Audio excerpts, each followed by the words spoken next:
Hello, I want to talk about my favorite subject, which is gardening in Florida with easy methods.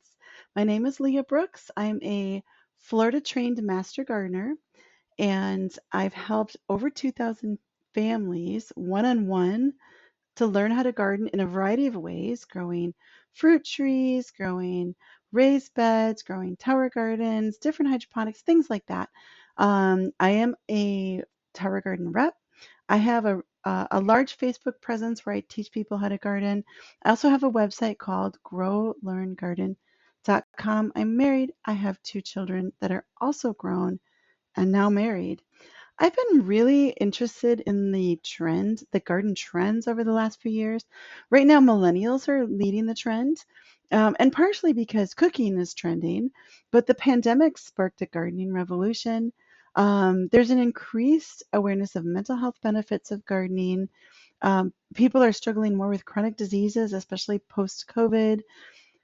Grocery prices are up. There's also an environmental awareness among this younger generation. And there's so many fun, techie things, hydroponics, aeroponics, and indoor garden. We talk and think a lot about food security. Unfortunately, Fortune magazine predicted a winter grocery chill. They're predicting this. So this came out August 26th of this year, 2025. They're saying that there may be a 50 to 100% increase in produce prices in early 2026 for a variety of reasons. They're saying it's like a tsunami. So, good reasons to garden. Also, there's these mental health benefits of gardening. And in Japan, they call it bathing in green. When you're in this green environment, you're connecting to your world, you're connecting with others, you're practicing acceptance, you move beyond perfectionism, you develop a growth mindset, and you're present and you reduce stress. And that's, this is a stressful world that this younger group is inheriting. So what a great way to practice to practice being present. Um, there are some challenges to gardening, so I want to talk about those first and then how to deal with those challenges. Because when you step into the gardening world in Florida, you might be surprised that sometimes it's difficult, despite what, you see on YouTube or TikTok or whatever. There are some challenges. So the four challenges that I want to identify are the four short seasons, sandy soil, rain and drought, and bugs and diseases. So let's tackle those right now. So, four short seasons. Florida has these seasons that are divided and determined and sandwiched by two main events. You've got frosts and freezes in winter, and then you have hot nighttime temperatures in summer. Both of those environments are not necessarily conducive to a garden, but there are ways that we can deal with them. So our most extended planting season is in spring. That's our longest growing season. Winter is actually the most pleasant growing season, despite the frosts and freezes. And then fall is usually the most exciting and anticipated planting season. And summer is our tropical gardening season.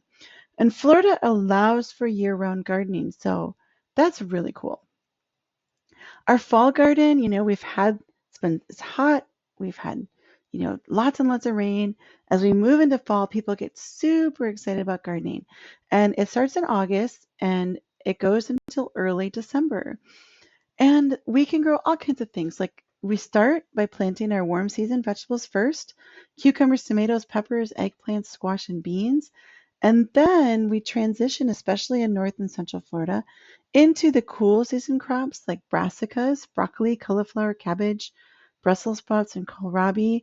Add in those leafy greens, lettuce, kale, collards, mustards, bok choy, Swiss chard, arugula, and the root vegetables that take a long time to grow, like carrots, beets, turnips, onions, new potatoes, and garlic. And in South Florida, fall is like a second spring and you can plant almost everything, both warm and cool season crops together. In North and Central Florida, we're going to start with the warm season veggies in early fall and then transition to the cool season ones by October. Fall overlaps with the end of hurricane and rainy season. So you do need to be mindful that you have to have good drainage, and you might have some diseases from all the rain, depending on if we get a hurricane. Moving from fall into winter, October through January, the most pleasant gardening season, I immediately think of my favorite crops, strawberries, spinach, and cilantro. I can grow those indoors all year round, but outdoors they are winter crops. And then, of course, your winter crops are going to do really well, like brassicas. Now, you want to plant those in fall because you want to harvest them in winter. When the weather is cool, those things will taste better. And also, your leafy greens are going to have a lot less pest diseases and problems and taste better in the cooler weather. And your root vegetables are going to be growing through winter. And a lot of those you're going to be harvesting in early spring. So you plant them in fall and they grow through winter and you harvest in early spring. There's things to consider, like wonderful things to consider, like less bugs, less disease, no hurricanes, tend to have the right amount of rain. You can have some frost. You want to be able to cover those warm season crops like tomatoes. You may lose your cucumbers. You probably lose your cucumbers. Probably lose your basil. Probably not grow those things in winter, but your tomatoes you can maybe baby, maybe not. But something like a strawberry plant, if you've got fruit forming, you're going to want to protect that. If you have potato foliage, you're going to want to protect that. If you have brassicas, you can ignore those. They love the winter. They don't mind a freeze. Pop-up greenhouses are cost-effective ways to protect plants. And keep in mind that shorter days mean plants grow more slowly. So you want to place your garden in full sun to maximize growth. Full sun is 6 to 8 hours a day. Moving from the winter garden into spring, spring is the opposite of fall. You start with your cool season veggies in early spring, and you move into your warm season veggies as the season moves on. So leafy greens, like kale and spinach, get those another crop of those in before it gets too hot. Um, you can grow even broccoli. There's a broccoli called Piracicaba from Piracicaba, Brazil, that doesn't mind the heat. Get that going. You have heat tolerant root vegetables like the new Carota carrots. They're actually a tropical carrot. It's one of my favorite carrots to grow. It's so tasty. Sweet potatoes, Irish potatoes. Then you're going to grow your corn, your melons. Of course, we have those tomatoes going, especially the big tomatoes, because this is our longest growing season. Cucumbers, beans, okra, and then fruits like melons, papaya, pumpkin, banana, blackberries, blueberries. Things to consider.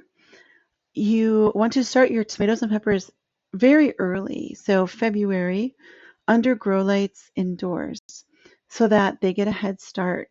Because once the nighttime temperatures are above 72, talking about nighttime temperatures, in summer we can have 85 degrees in the middle of summer at night.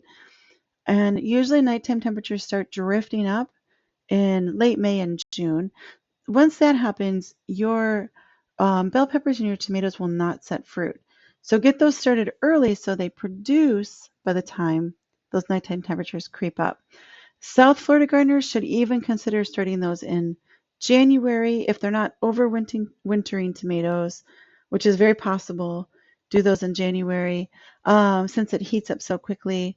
Um, Spring starts Florida as dry season, so you need to be cognizant of the need to water. It can really catch people by surprise, and I've seen it destroy many gardens when people have not been aware that dry season starts abruptly. And then pests and diseases can increase as the temperature rise, so let's be prepared for those too. We'll talk about that. Your summer garden. I moved down here from Wisconsin, so I tried like everybody tries. They plant a tomato in April because that's a lot of times when they're in the stores. And then you don't get a single tomato because the temperatures rise and you think you're the worst gardener in the world, but really you just needed to grow different crops in summer. So things like okra, southern peas, like black-eyed peas, cowpeas, crowder peas, sweet potatoes, Seminole pumpkin, which when I used to run an organic co-op and we would bring Seminole pumpkin and it was called Florida Heirloom Squash. One second, I had to take a drink. Everglades tomatoes. Now, this is not a traditional tomato. This is it's a tomato that is from South America, and it's a wild tomato, so it will handle the heat and the humidity and the diseases, the three apocalypse of tomatoes: heat, humidity, diseases. It will actually handle all that. Yard long beans, like asparagus beans, Chinese long beans, Malabar spinach.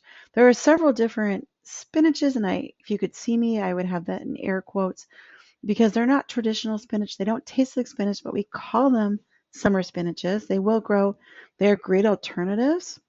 They take a little getting used to.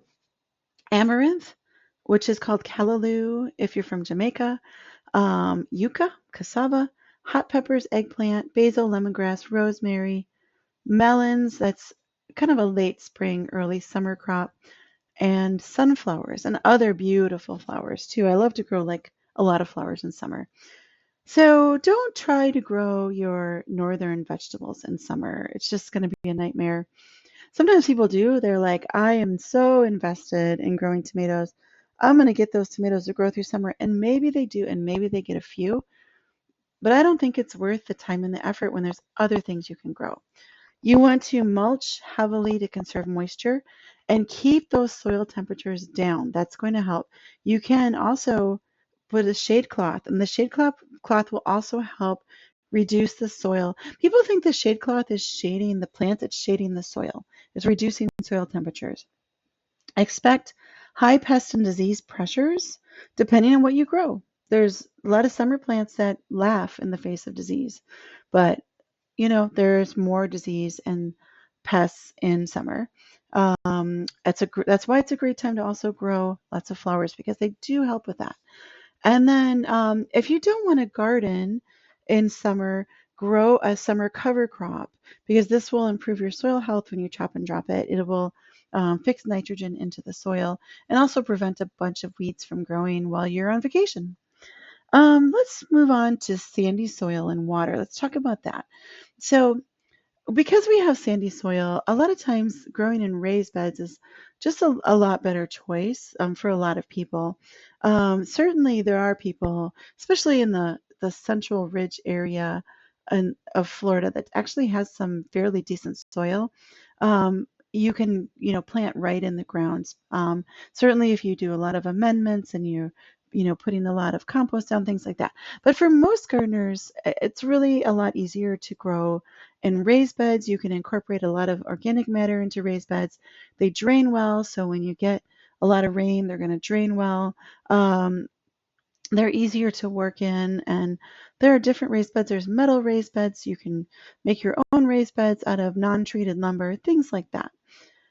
So one thing I just want to talk about briefly is hurricane flooding. This was a real issue the last couple of years, and the hurricanes came in, they flooded out a lot of people's gardens, but even worse is they introduced a lot of bacteria into gardens because people's septic systems overflowed. I actually got a infection in my foot walking around in sandals, and I didn't even realize it was flood water, but it was sitting, and as I got out of my car and stepped into what I thought was dry grass, my foot went into, this wet, mucky ground, and I got a cut and I got an infection. Once you get that in your raised bed, once you get that in your ground bed, you've got to dig the soil out. You can't garden in fecal matter.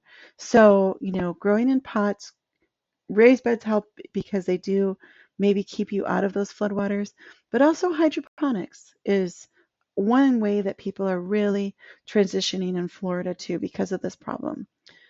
So let's talk about waters. Now we talked about too much water, but when we get into that dry season, most people don't water enough. Sandy soil does not hold water. It's difficult to overwater because of sandy soil. Fruit trees especially don't produce well. People are like, I planted my cherries and my peaches and my plums and stuff, and I didn't get any this year.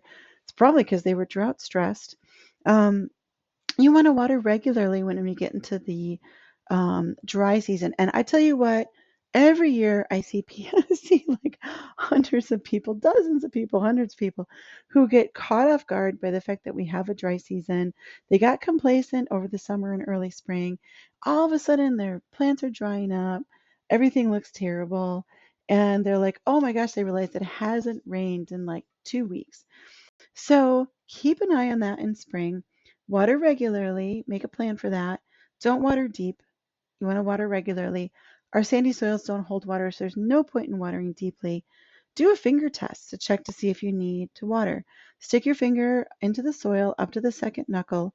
If a little bit of soil clings to your finger when you pull it out and it feels damp and cool, you don't need to water. If it feels dry and your finger is dry and clean, you need to water. Try not to water from above. Don't water in the evening. Both of these things lead to disease. Use drip irrigation is ideal. Um, Drip lines or drip hoses. Um, Mulch with some straw, pine straw, or wood mulch to prevent the soil from drying out. This will also help as you go into summer to keep your soil cool.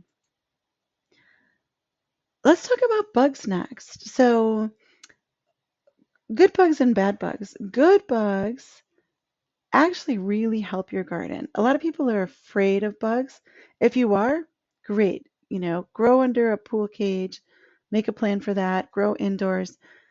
But if you're not afraid of bugs and you recognize them as wonderful garden helpers, you can have just a really thriving outdoor garden. And the good bugs are the ones that eat the bad bugs. The bad bugs are the ones that eat your plants. The way you attract good bugs is you have a diversity of native flowering plants growing nearby. You can have pots. You can have a whole raised bed dedicated to good bugs. You can grow them on a tower garden. You want to grow native plants, larval host plants to feed the caterpillars. And you're going to have a good bug nursery where you can have ladybugs and lacewings and bees and all sorts of, well, bees don't lay eggs, but the other ones laying eggs and hatching out more good bugs. So it's a good bug nursery. Um, be careful with pest control. So I use very little pest control because I have built up a lot of flowers. And I will be talking, I do talk a lot about growing wildflowers in both my Facebook page and on my website. So that's a topic I'm passionate about. But you want to be careful with pest control because pest control will kill your good bugs and your bad bugs. We'll talk about pest control, but keep in mind it's not my favorite thing. Another way you can support the good bugs is have a bird bath or a water feature. And then to deal with pests, scout for pests regularly, handpick the pests, use mesh bags to protect your cucumbers and melons and things like that from pickle worms. Grow in season. That's a number one thing besides good bugs that I can tell you. Don't try to grow plants out of season because you're going to stress them out. Stress plants attract bad bugs. Bad bugs can be dealt with, again, with those natural methods. If it gets out of control, ask me about my secret sauce. It's a organic spray that I like to use. Um, I can give you information about that if you come to my booth. Also, there's things that can treat caterpillars, things that can treat soft-bodied insects, things that can treat beetles, spinosad, BT, insecticidal oils. When you spray, spray in the evening when bees are in bed and rinse off in the morning to protect the bees. And keep in mind that tower gardens have 60% less pests. Another thing that's going to be in soil gardens in Florida, in most of Florida, in our sandy soils, especially if you have very sandy soils like coastal, are parasitic nematodes. So these damage trees and vegetable gardens. They are a major contributor to millions of dollars of loss of Florida farms and nurserymen. They also spread into local, your backyard garden when you purchase infected plants which have infected soil from nurseries, and then it's naturally present in sandy soils. They will, come up into your raised beds. You'll start out with this plant that, you'll have like one plant that looks terrible, but it'll spread over the seasons. So the ways to deal with nematodes: You can grow in cooler weather because you're going to have less nematodes. Start your plants from seeds so you're not bringing in infected plants. Solarize your garden bed in summer. So cover it and let the sun drive those nematodes. Cover it with plastic. Let the sun drive those nematodes deeper into ground. Leave a garden bed fallow. Remove all the weeds, and that removes the food source for the nematodes. And again, they'll go elsewhere and doesn't work for fruit trees, but and plant varieties resistant to nematodes. There's a lot of great tomato plants that are now resistant to nematodes.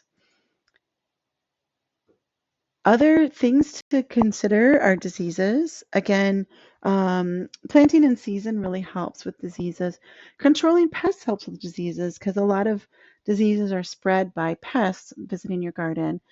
Water from below, prune for airflow, remove diseased leaves, plant disease-resistant varieties.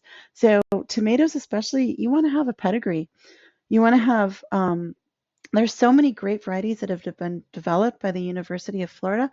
Same with grape varieties and some fruit trees and things like that that are really well, you know, resistant to diseases can be such a game changer in the Florida garden.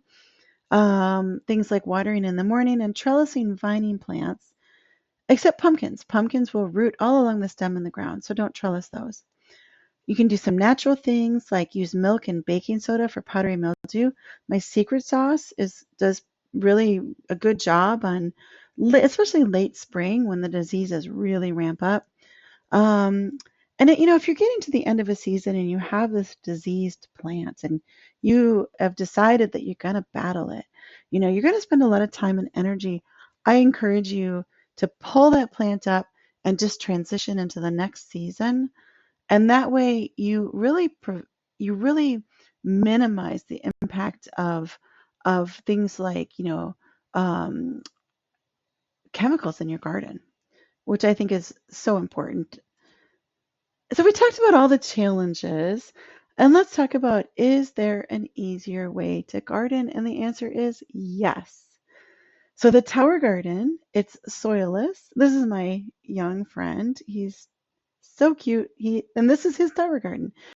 The tower garden is soilless. There's no nematodes at all. It does have 60% less pests. You have 2 long growing seasons instead of 4 short seasons in the tower garden. So the seasons overlap because the plants are kept cooler in summer because of the circulating water and warmer in winter, again, because of the circulating water. They are self-watering.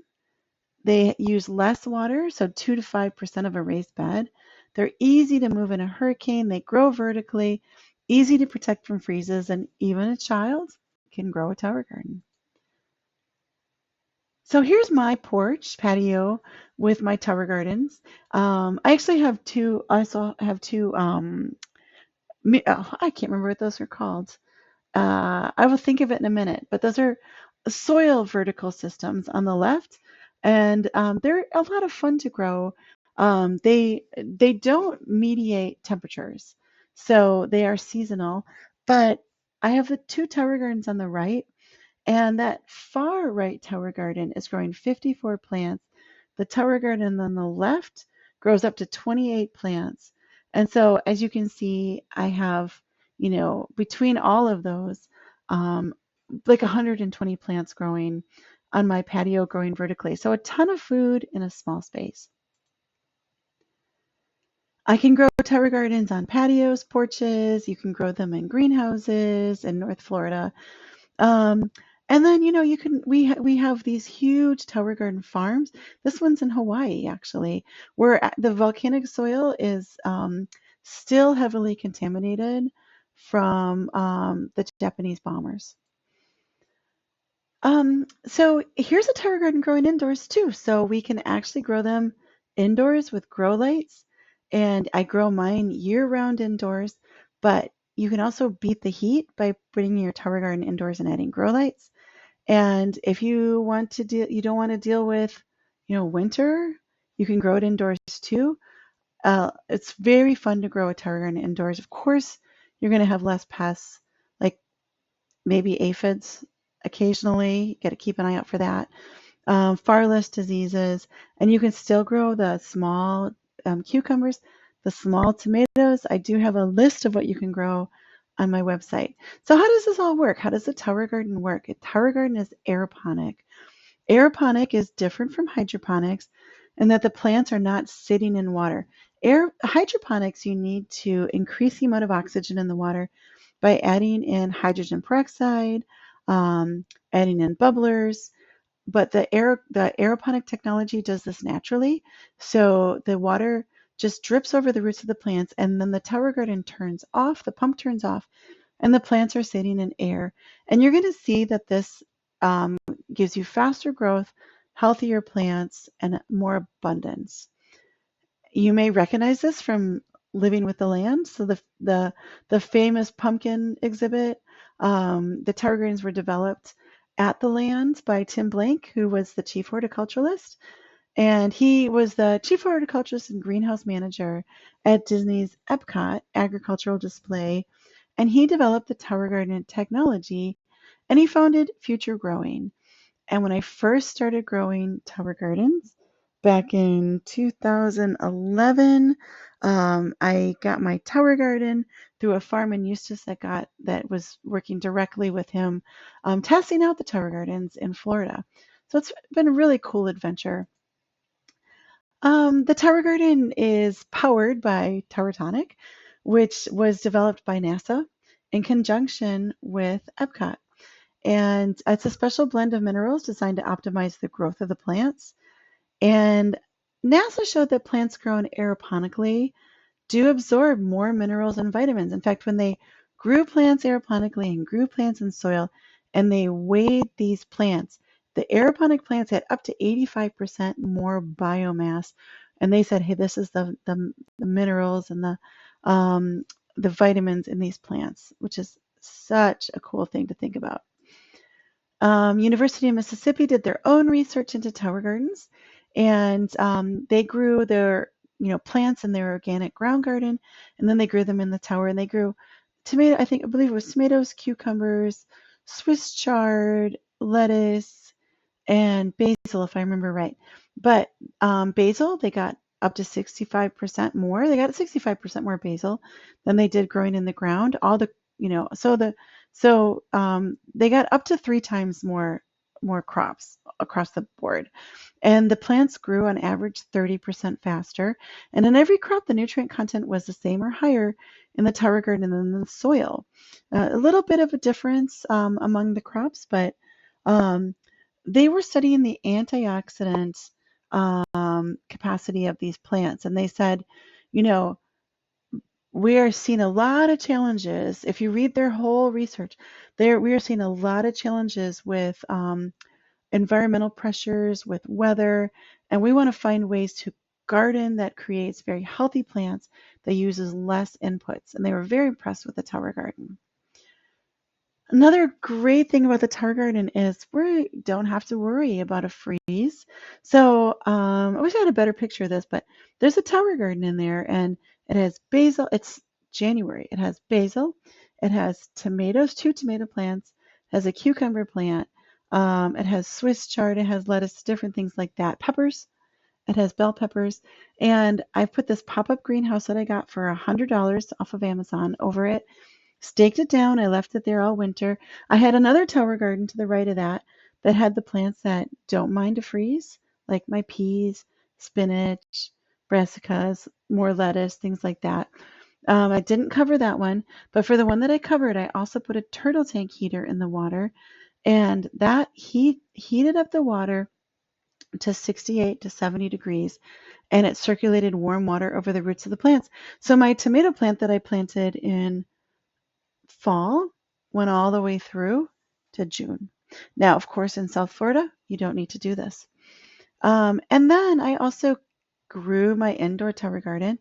So you can see I have tomatoes. Harder to see that I actually have cucumbers on there, Swiss chard, spinach, lettuce, peppers, things like that. I'm growing indoors.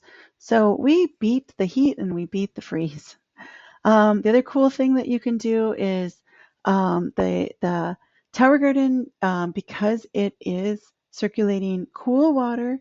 I'm growing crops all summer long too. This summer, I grew cucumbers all summer. I grew certain varieties of lettuce all summer. That's unheard of in a ground garden. Um, I did grow the Everglades tomatoes.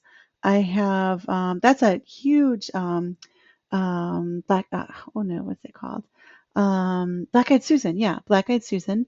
It was so cool because I grew a black-eyed Susan in the soil. I grew several of them. They never got to the size that they got in the tower garden. Just such an optimal growing system. I actually have marigolds in there too. I have peppers on the backside that you can't see, cucumbers on the backside. I have chives. I have um, rosemary in there. So yes, to grow lettuce in summer outdoors is really amazing. It's the power of the tower. The other thing that I did this year, I have the Cherokee purple tomato that that I planted in fall. I started it in summer indoors. So I got a big jump start on the growing season by starting it in July.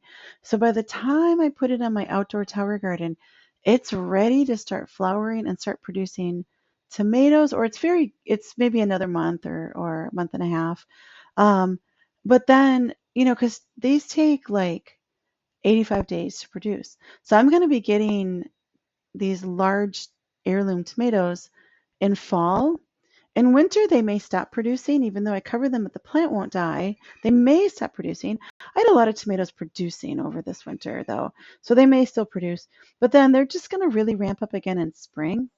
And so I'm going to have this long, long, long tomato growing season by using this hack of starting it indoors in the tower garden. The other thing, as you can see, all of these hacks mean this is why we grow 30% more and 3 times faster and use 98% less water. Part of it's the hacks, getting more yield. Part of it's the fact that the plants are heavily oxygenated. They are just going to grow faster because of the oxygen, and they're going to grow bigger, much bigger than they would in a stressed soil garden, which a lot of us grow stress soil gardens because we don't have the time to maintain a soil garden. There's a lot of great gardeners who grow beautiful soil gardens too. Um, and then, a lot of people want to know how much can we produce. So we did this cost comparison in 2014 on the Tower Garden Flex outdoors without an extension kit. So I had 20 plants on it. And in Atlanta, and in 6 months grew 25 pints of cherry tomatoes, 25 pounds of tomatoes, 24 squash, 18 bell peppers, 3 cuts of lettuce per month, but 5 plants, so that was really 15 harvests of lettuce per month.